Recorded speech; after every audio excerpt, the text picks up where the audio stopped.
নামাজকে বোঝা মনে হবে, কোরআন তেলাওয়াতকে বোঝা মনে হবে। যখন বুঝতে পারবেন যে ইসলাম আসলে কি জিনিস, কি পাইতাম, কি থাকার কথা ছিল, আর আমরা কি হয়েছি।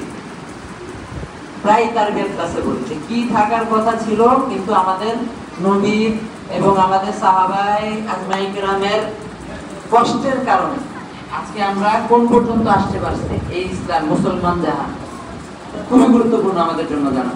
তো আমি যেখানে ছিলাম রাসূল সাল্লাল্লাহু আলাইহি সাল্লামের জীবনী শুরু করেছিলাম, আজকে আলোচনা করব আমাদের নবী সাল্লাল্লাহু আলাইহি সাল্লামের জন্ম সম্পর্কে। আমি আজকে পড়ছি, সবাই মনোযোগ দিয়ে শুনেন, ঠিক আছে?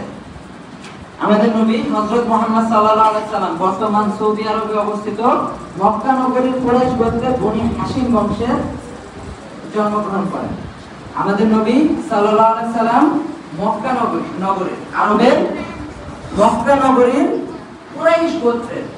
তো আরবদের মধ্যে যে গোত্র আকারে ভাগ ছিল, যে এই গোত্রের লোকেরা এই সর্দারের আন্ডারে থাকে, ওই গোত্রের লোকেরা ওই সর্দারের আন্ডারে থাকে। প্রত্যেকটা তাবুর জন্য আলাদা আলাদা সর্দার ছিল, এবং সেই সর্দারের নিচে অনেকগুলো পরিবার ছিল, এবং তারা এই সর্দারের কথাই শুনতো। সর্দার যদি বলতো এটা হবে, বাস এটাই হবে। সর্দার যদি বলতো যে এটা হবে না, বাস এটা হবে না। সর্দারই তাদের মধ্যে কোনো ধরনের